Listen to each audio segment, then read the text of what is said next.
Amém, povo de Deus. Graças e paz. Todo mundo me escutando direitinho? Tá? Todo mundo me escutando? Pensei que não estava me escutando, ó, ninguém respondeu. Mas amém, vou aproveitar, como a pastora falou, tem que ser simples, né? Não é verdade? A palavra de Deus é algo simples. É algo simples. Nós é que queremos complicar as coisas. Nós queremos, se possível, fosse que o próprio profeta, né, descesse aqui e ministrasse. Mas não é isso. Não é desta forma. Então eu quero nessa hora que você continue nesse ambiente. E nem a pastora falou. Deus está fazendo algo em nosso meio. Deus está trazendo conhecimento, está trazendo revelação. E nessa noite eu quero falar algo que eu entendo que é de extrema importância e necessidade para esse último tempo que nós vamos passar aqui nessa terra. Quem quer ficar muito tempo nessa terra? Eu creio que nós vamos passar só um tempinho. Vamos e depois retornaremos para reinar aqui com o nosso Senhor Jesus Cristo. Amém? Glória a Deus. Deus colocou um homem de Deus aqui para... Na verdade, todos que estão aqui são homens e mulheres de Deus. Vamos orar. Só mais um pouquinho. Você já percebeu que crente gosta de orar muito? Vamos orar mais um pouquinho. Baixe sua cabeça. Senhor meu Deus, nós queremos mais uma vez te adorar nesse local. E eu peço agora no nome poderoso de Jesus. Eu peço que o Senhor venha com graça, trazendo a revelação da tua palavra. Que tu possa nos anular nessa hora como homens. E que teu Espírito Santo tome o lugar genuíno aqui nesse local, meu Pai. Que Ele venha ministrar os nossos corações. Que Ele venha trazer a revelação daquilo que é necessário em nossas vidas. E que nós possamos, através dessa palavra, tomarmos novos direcionamentos, Senhor. No nome poderoso de Jesus, tenha liberdade nessa tarde. No nome de Jesus. Amém, povo de Deus? Vamos lá?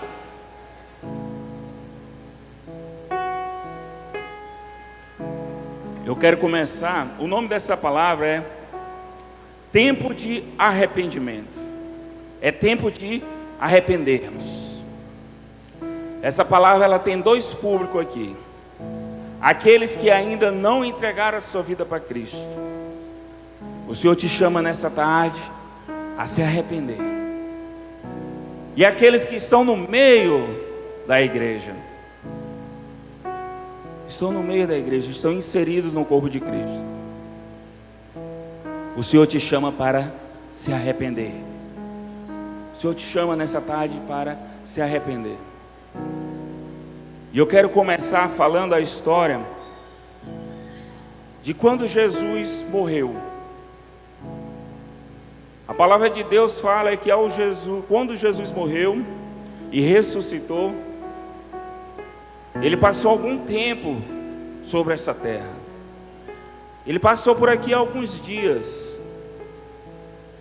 Ele apareceu para muitas pessoas. A Bíblia fala que uma vez Ele apareceu para mais de 500 homens. Para 500 homens que estavam ali reunidos.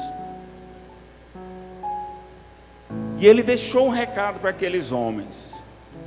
Ele disse assim: olha, permanecei aqui em Jerusalém, porque eu vou enviar o Espírito Santo de Deus. Aguardem aqui. Ele deu um comando para aquele povo: aguardem, fiquem esperando. E vocês sabem o que aconteceu? Ele falou para quantos homens? Quantos? 500 homens. A Bíblia fala que apenas 120 estavam ali no dia que o Espírito Santo de Deus veio. Misericórdia, né, irmão? O próprio Jesus, aquele povo sabia quem estava ali falando. Jesus Cristo aquele que nós servimos aqui sem nunca termos visto. E aqueles homens, eu creio que viram a obra do Senhor nessa terra. Viram cegos enxergando, viram mudos falando, viram coxos andando, viram ele sendo morto, e agora o viram ressuscitado. E ele estava ali reunido com aquela multidão. E ele vai e diz uma palavra: olha, permanecei aqui por um tempo mais, deixe seus afazeres, fique aqui, porque eu vou revesti-los, o Espírito Santo virá. Apenas 120 homens usufruíram daquilo. Muitas das vezes, meus discípulos conversam comigo chateados, né? Ah, que fulano não quer saber disso, que fulano não se compromete, que não sei o quê. Eu digo, amado, Jesus pediu para eles ficarem só mais um tempo, e a maioria debandou. 380, relaxa, comece a orar, comece a abençoar. Só que a vontade do Senhor, irmãos, é que todos permaneçam. Todos permaneçam.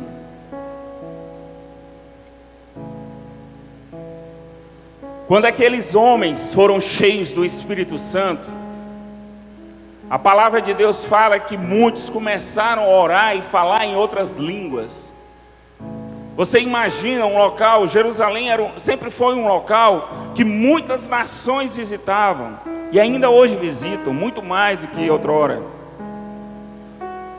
E ali de repente, aquele homem que nunca saiu de Jerusalém começou a falar em inglês, por assim dizer.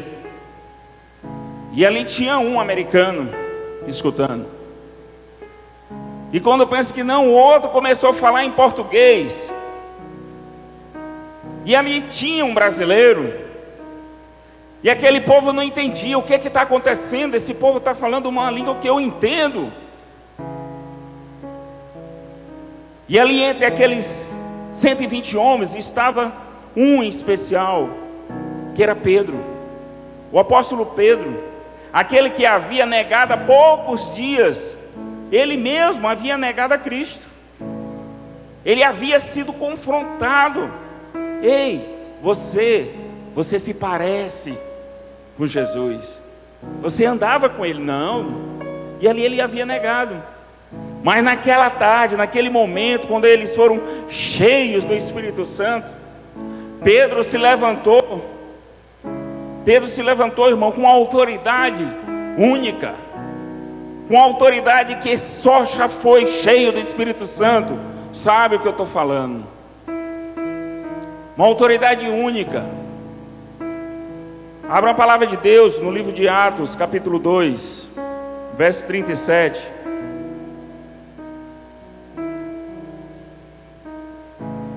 Eu vou ler só o texto final do discurso de Pedro, porque o meu foco é o arrependimento.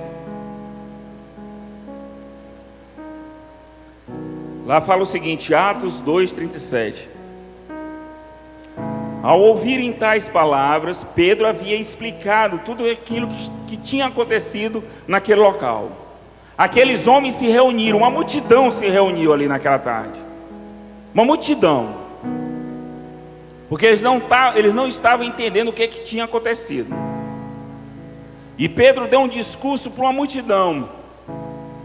E chegou um tempo, lá no 37 fala o seguinte: e ao ouvirem tais palavras, ficaram agoniados em seu coração, e desejaram saber de Pedro e de outros apóstolos: caros irmãos, o que devemos fazer? Orientou-lhe Pedro: arrependei-vos, e cada um de vós seja batizado em nome de Jesus Cristo, para o perdão dos vossos pecados, e recebereis o dom do Espírito Santo, porquanto a promessa pertence a vós, a vossos filhos e a todos que estão distantes, enfim, para todos quantos o Senhor nosso Deus chamar.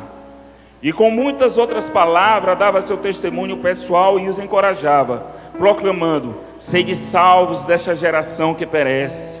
Assim todos quanto aceitaram a sua palavra foram batizados. E naquele mesmo dia juntaram-se a ele cerca de 3.000 homens. A primeira palavra que Pedro falou qual foi? Arrependei-vos. O arrependimento, irmão, ele precede a salvação. O primeiro passo é se arrepender. Arrependa-se dos seus maus caminhos. Espírito Santo de Deus, eu te peço nessa hora, traga agora em nossas mentes tudo aquilo de errado que nós já fizemos, que nós já pensamos. Traga agora, meu Pai. Traga agora e gera arrependimento. Gera arrependimento. Então, irmãos, hoje eu quero tratar com você a respeito de algo que é fundamental para que haja uma mudança de vida. Algo não só para aqueles que ainda não aceitaram a Cristo, mas também para aqueles que estão no meio da igreja, mas que, porém, ainda não renunciaram todas as práticas do pecado. Amém, povo de Deus? Pastor, eu sou crente. Nem todos renunciaram ainda a coisas do passado. Nem todos ainda. Tem algumas coisas que nós precisamos renunciar. E saiba de uma coisa: eu não estou aqui com espírito de acusação. Eu estou aqui com espírito de transformação. O Espírito Santo quer nos transformar. Essa palavra que eu trago, ela falou comigo, para que eu pudesse trazer aqui em temor e tremor ao nosso Senhor Jesus Cristo. Ela falou comigo que eu tenho que me arrepender de algumas coisas, que eu tenho que melhorar em algumas coisas. Então Deus, nessa tarde, Ele quer que você entenda essa palavra. Você que ainda não entregou sua vida a Cristo, e você que já entregou sua vida a Cristo, e que porventura tem algo que você precisa se arrepender, para caminhar em uma forma plena e genuína nos caminhos do Senhor. No final eu vou dizer o motivo, irmãos. Então diga para o seu irmão: hoje é dia de conserto. Amém? Glória a Deus. Hoje é dia de conserto, irmão. Talvez você nem saiba, mas tem algumas mudanças que ainda devem ocorrer em sua vida, para que você venha poder usufruir o melhor de Deus aqui nessa terra. Hoje é dia de falarmos um pouco sobre arrependimento, pois não tem como nos voltarmos para Deus de uma forma genuína sem que nós não venhamos a nos arrepender. Porém, irmão, eu quero fazer uma diferenciação aqui entre o arrependimento e o remorso. Arrependimento é uma coisa, remorso é outra, totalmente diferente. Remorso, ele é visto como um falso arrependimento, pois ao invés de se preocupar com um dano ocasionado a outra pessoa, o indivíduo ele pensa nas consequências e se autocensura por isso. Isto quer dizer que uma pessoa com remorso, ela tem medo do castigo que será aplicado pelaquela má ação. Vocês querem um exemplo? O homem entra em adultério com uma mulher casada, e por um acaso aquilo vem à tona. Vem nele muitas das vezes um sentimento de remorso, não de arrependimento, mas de remorso, porque tudo veio à tona. Tudo veio, só porque tudo veio à tona. Se não tivesse vindo à tona, talvez ele não teria o remorso. Estaria tudo bem. Estaria tudo bem. Ninguém soube. A preocupação dele é porque todo mundo soube. Então vem um sentimento de remorso. Já o arrependimento, ele está diretamente ligado com a empatia, ou seja, o indivíduo sente-se compadecido por ter causado, por o que causou a outra pessoa. O arrependido, ele consegue se libertar da dor ao entender o erro e entender que não deve mais cometer. O arrependimento é algo que vai de dentro para fora. Muitas das vezes o remorso é de fora para dentro. Uma situação gerou aquele sentimento. Já o arrependimento não. O arrependimento, aqueles que estão em Cristo entendem isso. Na hora que ele faz algo, ele se arrepende, porque o Espírito Santo já revela: você errou, você errou. E eu sei que tem muitos aqui que já passaram por isso, ou que ainda passam por isso. Como diz o pastor Nonato, principalmente para homens, né? Homens, eles erram muito pelo aquilo que eles veem. Eles erram. Que não seja apenas um remorso que você venha sentir, mas que você venha se arrepender daquilo que você tem visto. Que você venha se arrepender e que venha mudar. Amém, povo de Deus? Naquele dia, aqueles homens que ouviram Pedro pregar, eles entenderam e se arrependeram de seus maus caminhos. A Bíblia fala que tiveram suas vidas completamente mudadas. Lá no verso 42 fala o seguinte: eles perseveraram no ensino dos apóstolos e na comunhão, no partir de pão e nas orações. Na alma de cada pessoa havia pleno temor, e muitos feitos extraordinários e maravilhosos eram realizados pelos apóstolos. Todos os que criam estavam unidos e tinham tudo em comum. Vendiam suas propriedades e bens e dividiam o produto entre todos, segundo a necessidade de cada um. Diariamente continuava a reunir-se no pátio do templo, partiam o pão em suas casas e juntos participavam das refeições, com alegria e sinceridade de coração, louvando a Deus por tudo e sendo estimados por todo o povo.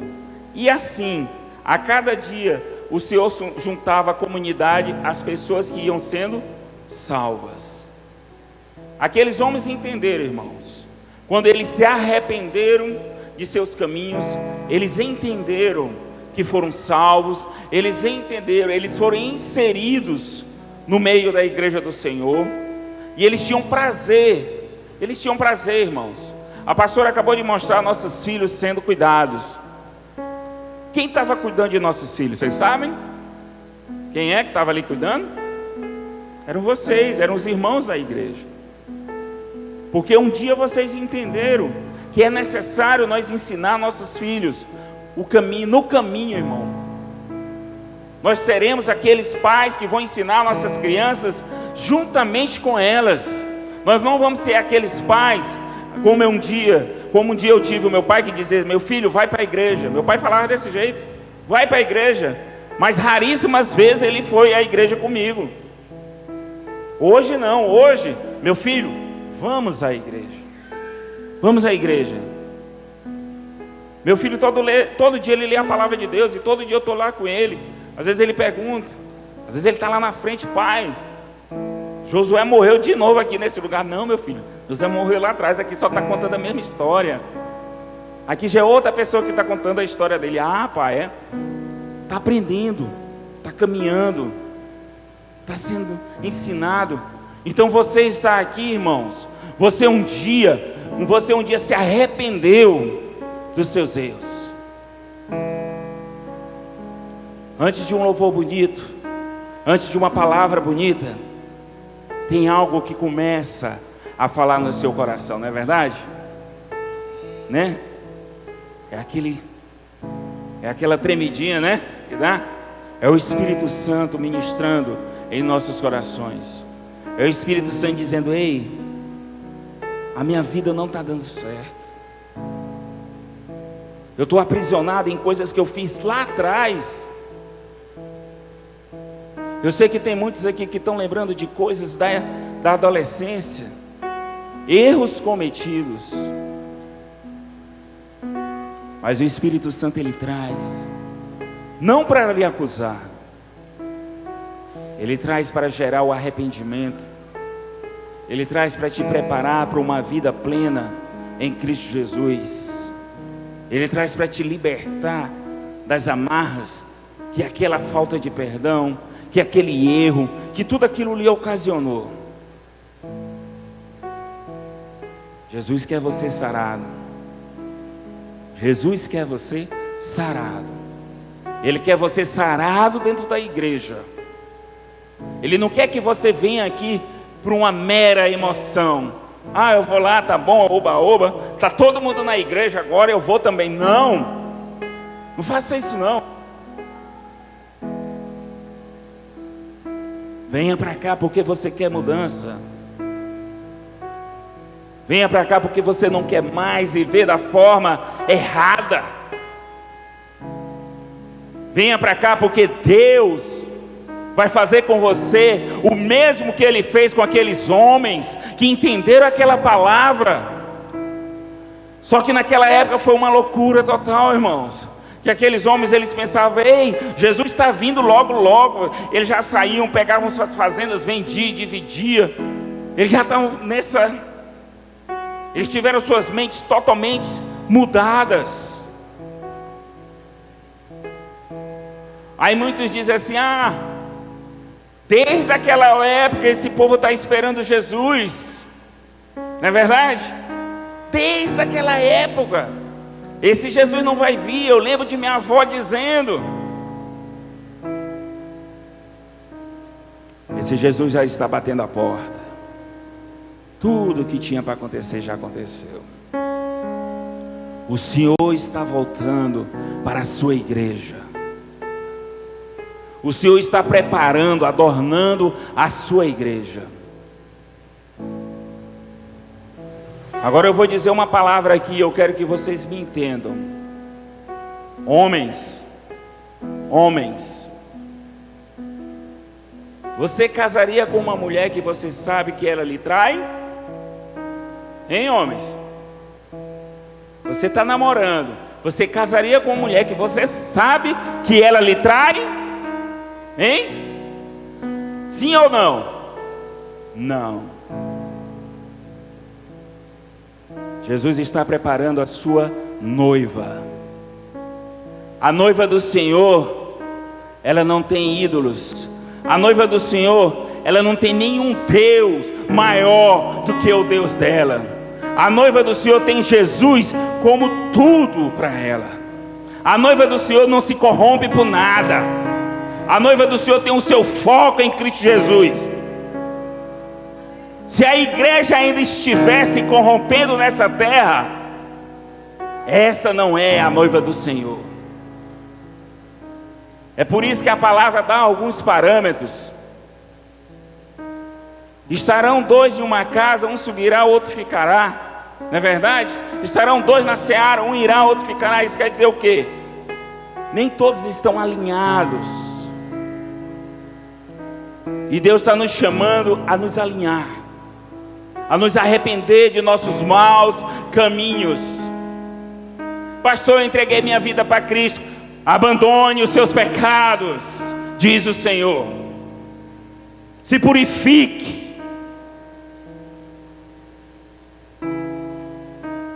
Hoje o padrão é outro, irmãos. No Antigo Testamento falava assim: não adulterarás. Aí Jesus veio e perguntaram para ele. Ele disse: se tu pensares nesse sentido, tu já adulterou. Mudou o padrão. O padrão hoje de santidade é muito maior. A graça exige mais. A graça exige mais. Hoje você tem Cristo, você foi alcançado, mas você tem responsabilidades como homens e mulheres de Deus. Responsabilidades nessa terra. Pastor, é uma luta. Eu sei, é uma luta. É uma luta. Mas não dê tamanho que Satanás não tem sobre a sua vida. Não dê um tamanho que Satanás não tem sobre a sua vida. Não dê. Satanás não pega a tua mão e lhe faz pecar. Ele nunca faz isso. Ele não tem poder para pegar a sua mão e lhe fazer pecar. Satanás não tem poder para isso. Quem vai lá e pega e peca é você, sou eu, somos nós. Amém, povo de Deus? Nós não somos a igreja do não tem nada a ver. Vocês conhecem essa igreja? Não tem nada a ver. Irmãos, bora ali. Bora ali, irmão. Aí vai ser. Vamos aonde? Lá no Tropical, né? Aqui é Tropical, né? Vamos ali no Tropical. Aí você diz, eu vou, não vou beber. Não tem nada a ver, né? Nós não somos essa igreja não, né? Você não é essa igreja, viu? Tem tudo a ver sim. Tem tudo a ver sim. Tem tudo a ver sim. Esse não tem nada a ver, é palavra de Satanás para derrubar aqueles que estão aliançados com o Senhor Jesus. Tem tudo a ver sim. Eu vou botar uma pessoa para você vigiar na sua vida, tá bom? Sabe quem é que você vai vigiar? Quem é? É tua mulher ou é teu esposo? Quem é? Hein? Você vai vigiar você mesmo. Vigie suas atitudes. Vigie seus passos. A minha esposa, quando ela veste uma roupa, ela vem perguntar: e amor, o que tu acha? Eu digo, pergunta para o Espírito Santo. Aí ela, ei amor, tu joga pesado. Eu digo, se ele falar que sim, ore a Deus, fale com o Espírito Santo. Senhor, o Senhor se agrada disso que eu estou falando? Se Ele se agradar do que tu está falando, do que tu está fazendo, amém. Se por um acaso Ele não se agradar, mude seus caminhos, arrependa-se das suas atitudes. O Senhor te chama para o arrependimento, irmãos. Vamos dar uma caminhada aqui, viu? O culto não pode atrasar não. Mas amém, Deus está no controle. Vigie suas atitudes. O inimigo, irmão, ele anda ao nosso derredor, né? Todo momento ele está ali esperando uma brecha, irmãos. Ele está ali esperando uma brecha. Eu vou falar algo de que eu tenho convicção. Eu já andei em alguns locais da minha vida. Certa vez eu fui num local e lá uma pessoa começou a falar tudo a meu respeito ali, como se fosse um parente meu. Como se fosse um parente. Aí a pessoa perguntou: e esse menino? Eu não era crente. Até Satanás ele dá testemunho de Deus. Esse menino ninguém pode tocar. Esse menino tem um homem de branco do lado dele que ninguém toca. Eu digo, eita Deus, Deus é bom. Eu não era nem crente. Aquela pessoa que sabia tudo, que gesticulava tudo, irmão, era o inimigo que andava ao meu derredor. O inimigo, ele anda ao nosso derredor ali, procurando uma brecha. Ele sabe como tu acorda, ele sabe teu dia, ele sabe para onde tu vai, como tu anda. E no momento oportuno ele te pega. Hoje eu estava comentando com alguém a respeito de produtos consagrados a Satanás. Hoje nós vivemos numa sociedade que muitas coisas são consagradas ao inimigo. Muitas coisas. Desde uma fralda, um refrigerante, desde algo que você bota na sua casa. Tudo é consagrado a Satanás. Tem algum mal sobre a minha vida? Aquele que estiver alinhado com o Senhor, coberto pelo sangue do Cordeiro, está tudo legal. Agora, se você tiver uma brecha, se tiver algo errado, Satanás vai usar aquilo para lhe derrubar. Entendeu? Então fique firme no Senhor. Fique firme nos caminhos do Senhor. Se arrependa de vossos caminhos errados. E eu queria aqui, irmãos, tratar e trazer a vocês o exemplo do arrependimento e do remorso. Eu queria falar a respeito de duas pessoas na Bíblia, dois reis. O primeiro é o rei Saul. O rei Saul foi um homem que Deus constituiu nessa terra para reinar sobre Israel, sobre o seu povo. Aquele homem que foi escolhido, foi abençoado por Deus. Deus mandou que um profeta fosse lá e o consagrasse ao rei de Israel. Lá em 1 Samuel capítulo 15, 7, vamos ler. 1 Samuel capítulo 15, verso 7. Lá fala o seguinte: Saul feriu os amalequitas desde Avilá até Sur, que está a leste, à vista do Egito. Aprisionou vivo Agag, rei dos amalequitas, e passou todo o povo ao fio da espada para cumprir o anátema. Todavia, Saul e seu exército pouparam a vida de Agag e tudo o que havia de melhor em os despojos de guerra, do gado miúdo ao graúdo, os animais gordos e as ovelhas, enfim, tudo o que havia de bom não quiseram incluir no anátema, mas tudo que era vil e desprezível o destinaram à destruição. Irmão, Saul poupou o rei e Saul poupou o que havia de melhor. Porém, a palavra que Deus havia dado a Saul era o seguinte: você vai entrar, você vai guerrear, você vai matar a todos, você vai destruir tudo que tem naquele local. A Bíblia fala que Saul matou a todos, com exceção do rei. A Bíblia fala que Saul matou todos os animais, com exceção dos melhores. Ele fez o que Deus mandou? Em parte, né? Algumas coisas, né? Ele matou quase todo mundo. Digamos que ele matou 99,9, né? Faltou só o rei. Matou os animais, quase todos os animais. Ele ficou com alguns melhores. Só que aquele homem foi confrontado pelo profeta. E quando ele foi confrontado, ele foi obrigado a dizer que os animais estavam lá. Aí ele veio com a história: não, eu preparei os melhores para ofertar ao Senhor. Será, irmão, se ele separou os melhores mesmo para ofertar ao Senhor? Foi aonde veio a palavra: é melhor obedecer do que sacrificar. O que eu quero dizer para vocês é o seguinte, irmãos: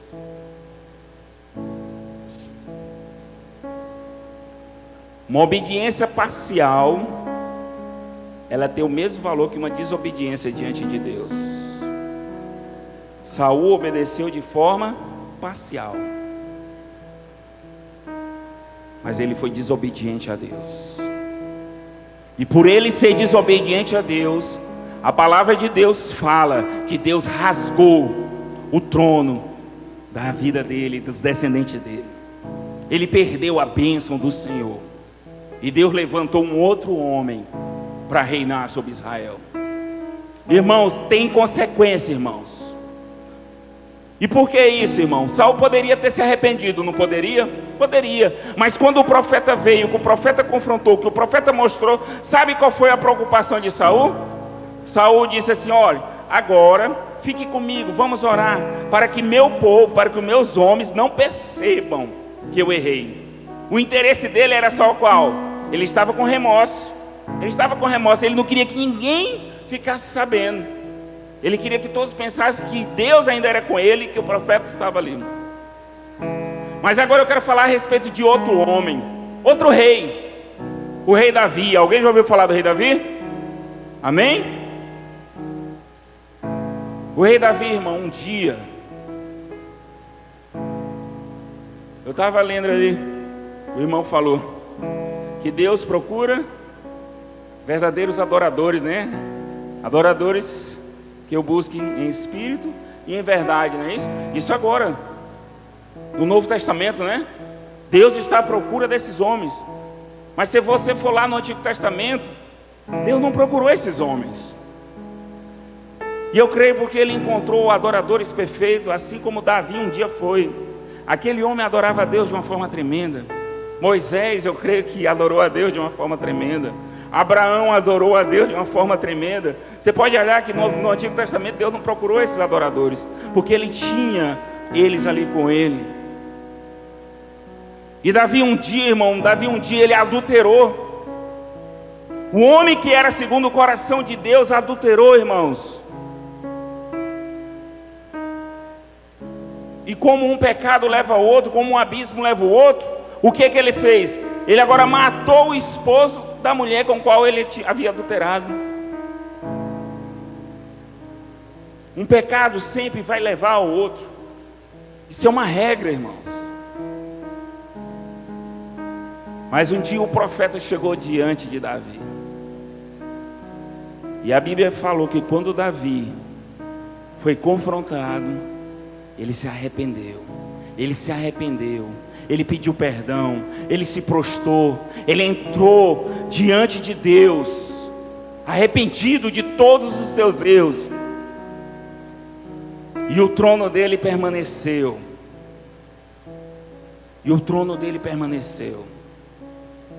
Duas pessoas com duas decisões totalmente diferentes. Duas pessoas que conheciam a Deus. Saul conhecia a Deus? O que vocês me dizem? Saul conhecia. A Bíblia fala que Saul chegou a profetizar. Ele andava com os profetas. Ele tinha relacionamento. Mas ele errou. Eu poderia dizer que Saul estava inserido no meio da congregação? O que vocês me dizem? Hein? Saul estava inserido no meio da congregação. Ele tinha o mesmo relacionamento que você, que nós temos com o nosso Deus hoje. Mas quando ele foi confrontado, sabe o que ele disse? Não tem nada a ver. Eu fiz quase tudo que ele pediu. Arrependa-se de vossos pecados. Quem vai dizer o seu pecado não sou eu. Quem vai dizer o que você tem que mudar na sua vida não sou eu. Até porque eu estou cuidando dos meus. Eu estou zelando dos meus erros.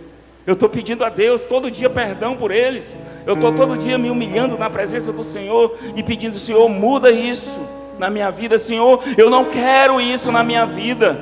Senhor, eu quero andar contigo. Senhor, eu quero ter intimidade com o Senhor. Senhor, eu quero ver tuas maravilhas, Senhor. Então eu não posso ter isso em minha vida.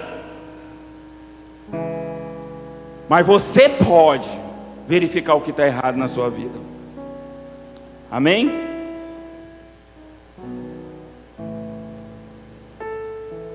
E Deus, Ele te chamou, irmãos.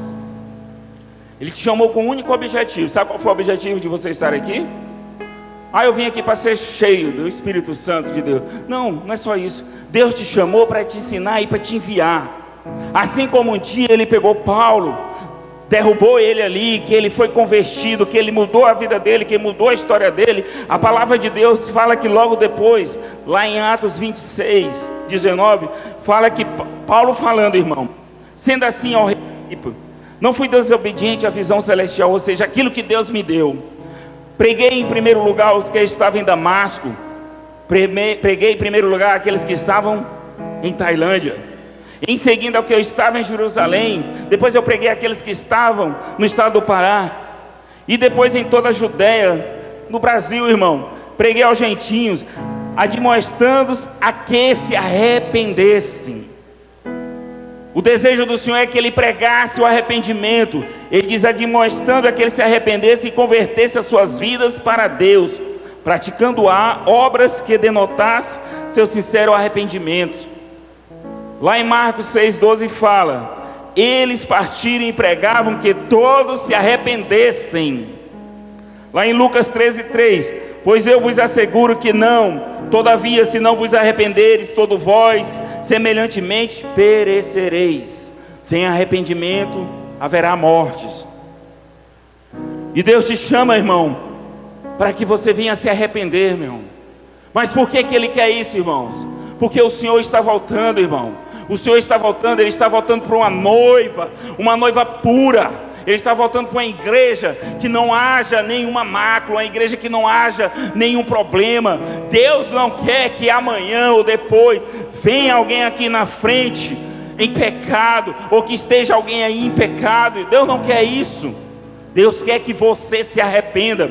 Deus quer para aqueles que estão entrando no meio dessa igreja. Você que nunca entrou na igreja, o Senhor te chama nessa hora para que você se arrependa de seus erros.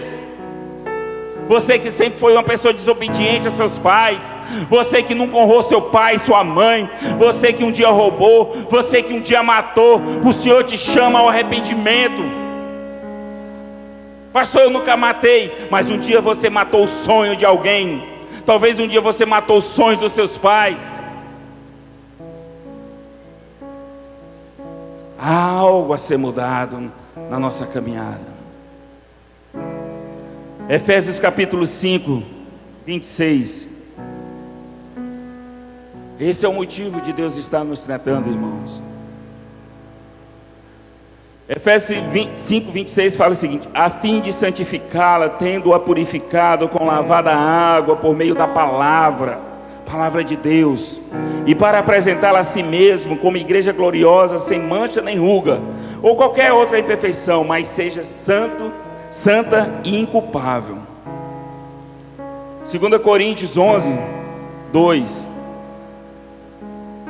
pois tenho um verdadeiro ciúme de vós, e esse zelo vem de Deus, pois vos consagrei em casamento a um único esposo, que é Cristo, a fim de vos apresentar a Ele como virgem pura. Amém, irmãos? Deus te chama para um relacionamento sadio. É hora de nós deixarmos de sermos crianças, irmãos. Efésios 4,14 fala: o objetivo é que não sejamos mais como crianças, levadas de um lado para outro pelas ondas teológicas, nem jogadas para cá ou para lá por toda sorte de vento ou de doutrina, e pela malícia de certas pessoas que induzem os incautos ao erro. Longe disso, seguindo a verdade em amor, cresçamos em tudo naquele que é o cabeça, Jesus Cristo.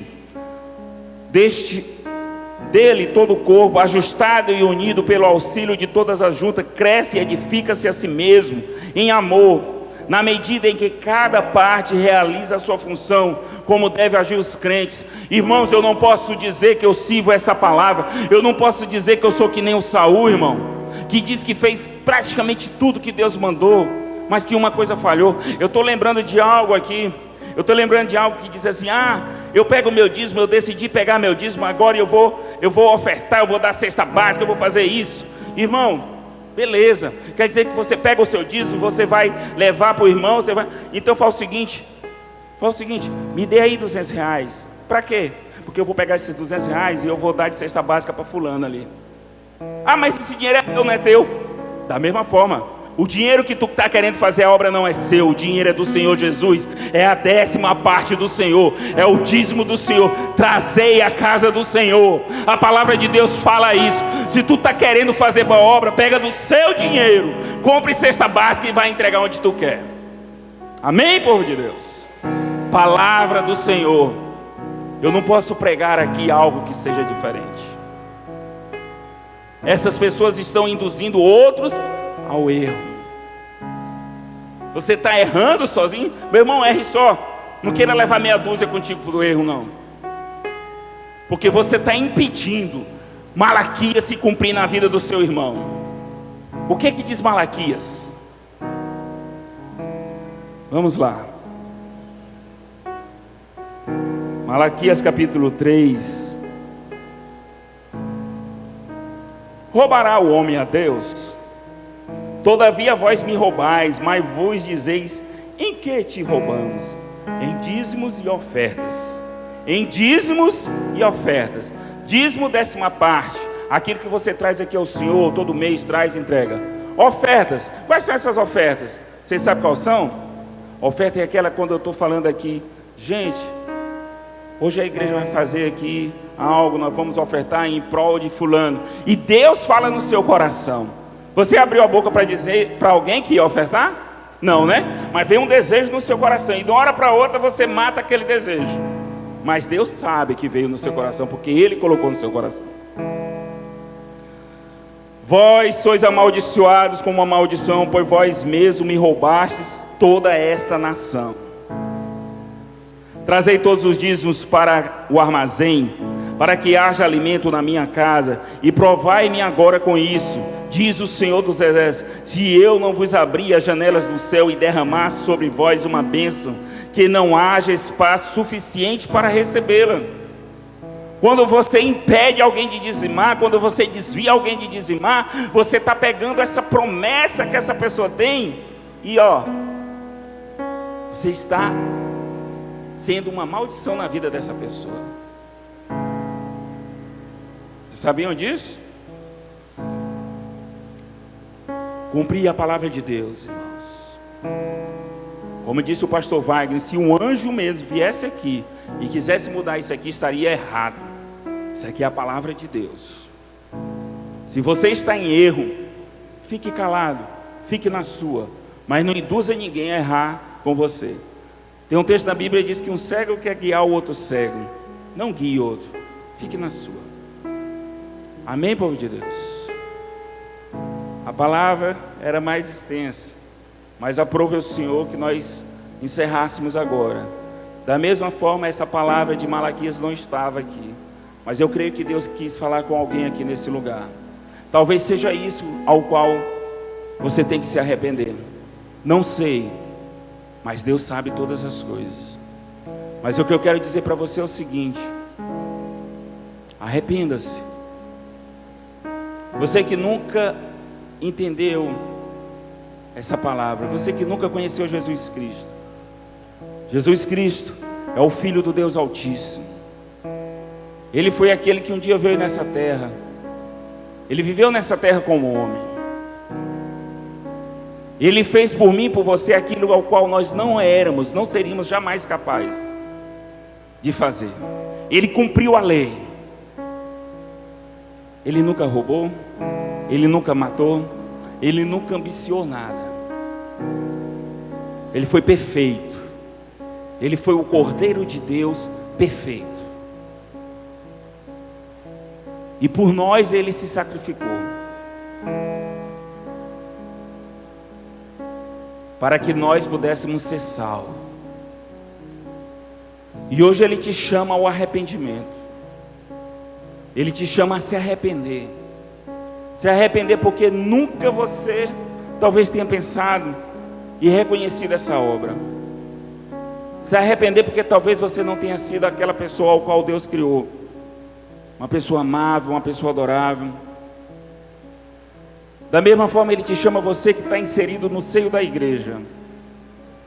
Você está fazendo praticamente tudo que Deus mandou você fazer. O seu casamento foi restaurado. Você tem cuidado de seus filhos. Você tem zelado pela sua casa. Mas talvez, como Saul, está faltando alguma coisinha ainda. E eu quero te dizer que eu não estou aqui com nenhum espírito de acusação. Eu já fiz esse concerto hoje com Deus. Eu já fiz esse concerto. Essa palavra ela ministrou em mim antes de eu trazê-la aqui. Eu quero te chamar aqui na frente. Não tenha vergonha, irmãos. Não tenha vergonha, porque nesse exato momento Satanás está com todos os seus demônios ali. Eu creio que ao derredor ali rondando. Olha, não pode. Essa pessoa não pode se levantar. Mas nós declaramos em nome poderoso de Jesus que, assim como a pastora falou, todas as amarras, todos os cadeados são quebrados sobre a tua vida. O inimigo não pode te prender. Vem aqui para nós orarmos como igreja. Eu não quero saber qual é seu erro, não. Vem aqui. Ou nós só temos santos aqui, Jesus já pode voltar para a sua igreja santa. Amém? Vem aqui, venha, vamos orar.